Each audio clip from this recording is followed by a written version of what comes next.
they have long held the belief that pyramids were essentially built as burial vaults.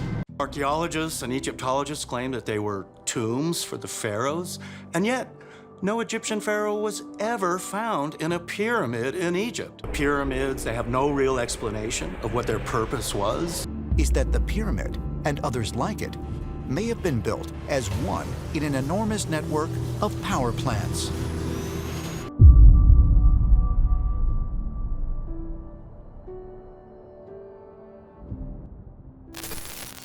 Nikola Tesla इंसानी तारीख के ज़हीन तरीन दिमागों में से एक था। एक ऐसा शख्स जो कि अपने वक्त से बहुत बहुत आगे चल रहा था और कुछ ऐसी इजादात करना चाहता था जिसे उस वक्त के ज़हीन तरीन दिमाग भी कबूल करने को तैयार नहीं थे, जिसकी वजह से इसे पागल कहा गया और सारी ज़िंदगी इसे साइंस के अंदर वो मकाम ना मिल सका जिसका वो असल में हकदार था। और इसकी वजह यह थी कि टेस्ला यूनिवर्स से मुतल्लिक कुछ ऐसे राज जान गए थे जो कि आज तक मौजूदा मॉडर्न क्वांटम फिजिक्स के सब कानून को गलत साबित करने वाले थे, इवन के आइंस्टाइन को भी। और अगर उस वक्त इनकी बातों को सीरियस लिया जाता और इन्हें मौका दिया जाता तो आज की दुनिया टेक्नोलॉजी के मामले में कम से कम 100 साल आगे होती। इंसान ज़मीन पर नहीं बल्कि आसमान में सितारों में कहीं पर सफ़र कर रहे होते, क्योंकि वो इस कायनात के बेसिक स्ट्रक्चर को समझने में कामयाब हो गए थे जिसे आज के साइंसी दिमाग चाह कर भी कबूल नहीं कर पा रहे। मगर आपको ये जानकर हैरत होगी कि टेस्ला के मुताबिक आज की क्वांटम फिजिक्स को जो कि इंसानों को पढ़ाई जा रही है वो सब की सब गलत है। पर कैसे, आइए जानते हैं। इंसानों ने एटम का बेसिक स्ट्रक्चर तो दरियाफ्त कर लिया है, यानी एटम जिससे दुनिया और कायनात की हर एक चीज़ बनी है। और ये एटम बना है कुछ पार्टिकल से जो कि हैं इलेक्ट्रॉन, न्यूट्रॉन, प्रोटॉन। फिर इन पार्टिकल्स का भी बेसिक स्ट्रक्चर है चार्ज पार्टिकल्स जिन्हें कहते हैं क्वार्क्स। मजीद इन क्वार्क्स का भी एक बेसिक स्ट्रक्चर है जिससे ये बने हैं और इसको कहते हैं स्ट्रिंग्स, यानी रस्सियाँ जो हमेशा वाइब्रेट करती रहती हैं। और इसी वाइब्रेशन से हमारी एटम से बनी हर एक चीज़ कायम है, मौजूद है, हरकत में है।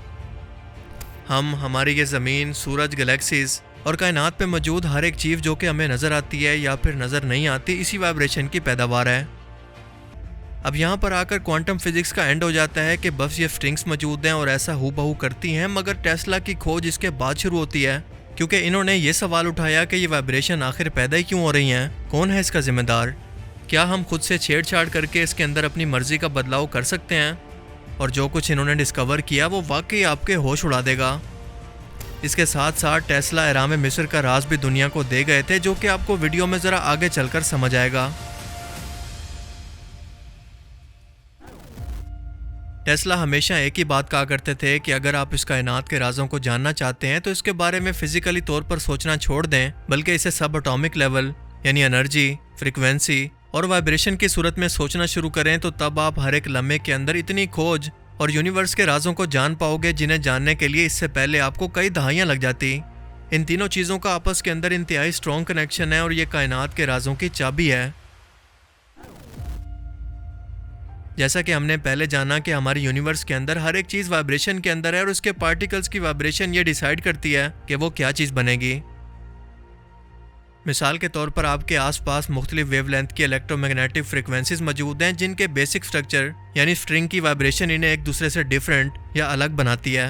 और टेस्ला के मुताबिक इसकी वजह है सॉन्ग, वाइब्रेशन, रेजोनेंस, यानी इस कायनात को एक ख़ास किस्म की आवाज़ों की वाइब्रेशन से तैयार किया गया है। जैसा कि हर एक चीज़ की स्ट्रिंग्स की वाइब्रेशन करने का एक अलग पैटर्न होता है और वो दूसरी चीज़ से अलग होती है, जिसका मतलब कि ये आवाज़ की लहरें एक फ़िज़िकल वजूद के अंदर बदल रही हैं।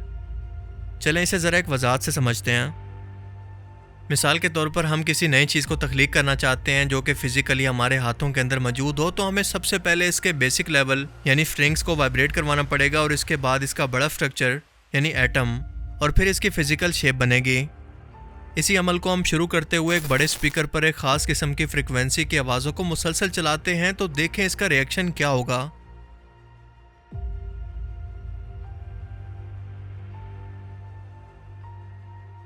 जी हाँ, ये आवाज़ एक ख़ास किस्म के पैटर्न को बना रही है और हर बार अगर आप फ्रिक्वेंसी को बदलते जाएं तो ये पैटर्न भी बदलता जाएगा, यानी ये साउंड फ्रिक्वेंसी एक फ़िज़िकल शेप ले रही है।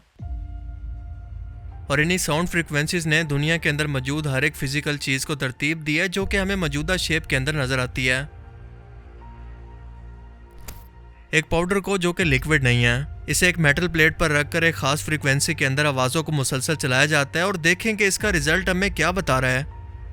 यह बिल्कुल वही अमल दिखा रहा है जैसे ज़मीन से पहाड़ बने, आतिशफशां पहाड़, दरिया, नदियाँ और हर एक लैंडस्केप बना।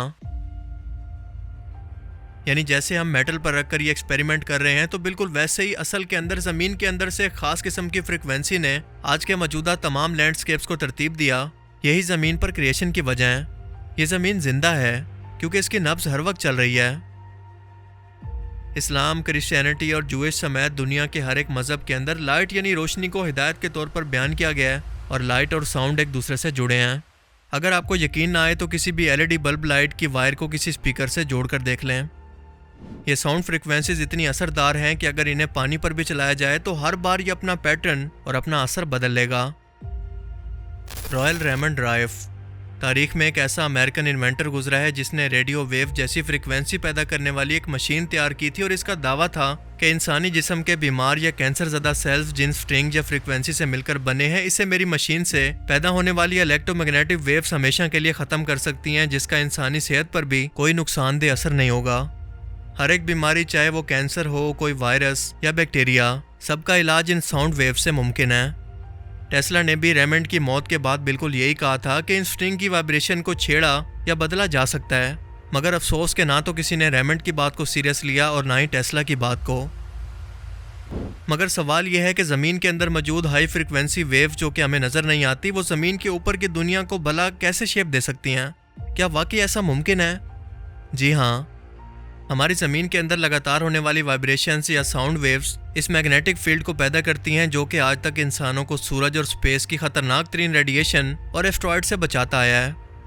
यानी ये साउंड वेव्स मिलकर एक मैग्नेटिक फील्ड को पैदा करती हैं जो कि बिजली पैदा करता है, जिस फार्मूला पर आज हमारी इंडक्शन मोटर्स और हर एक मशीन चल रही है। ये चीज़ हमें बताती है कि हर एक चीज़ हमारे आसपास खास किस्म की साउंड वेव से बन रही है। कुछ साल पहले ली गई इस इलेक्ट्रॉन की तस्वीर को ज़रा गौर से देखें। क्या इसमें आपको कोई पार्टिकल नज़र आ रहा है? नहीं, बल्कि ये साउंड वेव्स का एक पैटर्न है।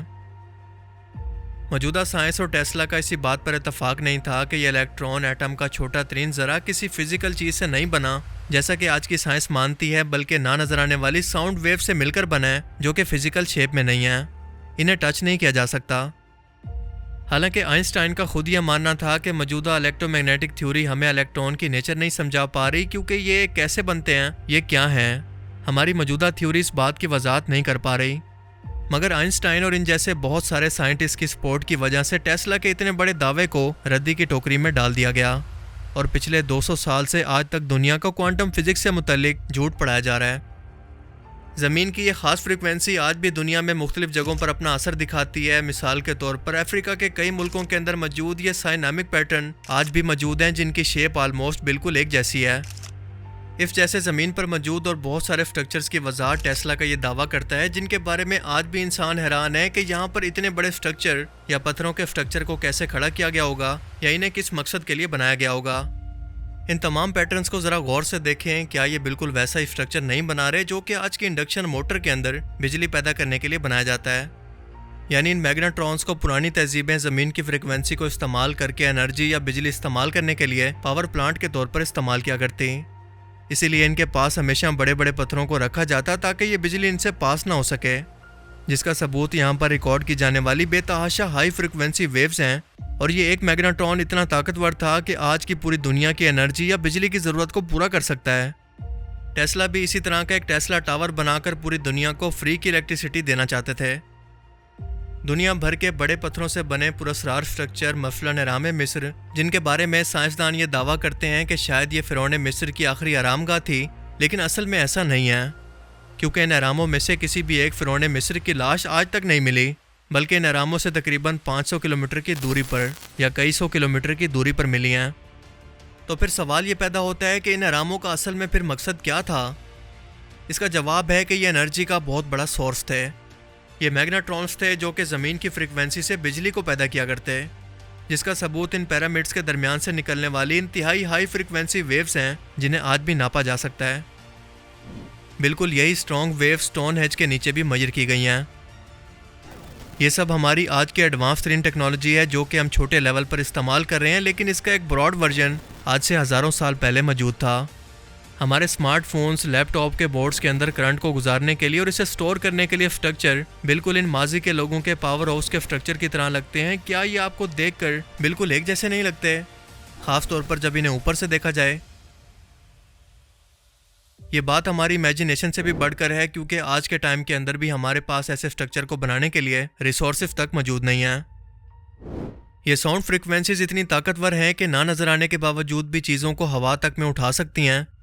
ये समंदरी तूफान हवाओं के तूफान को पैदा कर सकती हैं, बारिशें बरसा सकती हैं। और अगर आपको यकीन ना आए तो 2003 के अंदर होने वाले इस पेटेंट को गौर से देखें कि 2 लोगों ने यह दावा किया है कि वो ऐसी मशीन को बनाने वाले हैं जो एक खास किस्म की साउंड वेव से हुरिकेन को ला सकते हैं। यानी ये कोई फिक्शन नहीं बल्कि रियलिटी है। टेस्ला इतने जीनियस इंसान थे कि वो इस राज को समझ गए थे और दुनिया को एक ना ख़त्म होने वाली एनर्जी देना चाहते थे। मगर हर ज़माने के अंदर कुछ मफाद परस्त ज़रूर होते हैं जो कि नहीं चाहते कि इनसे बढ़कर किसी और को शोहरत और पहचान मिले जिसके वो असल में हकदार हैं।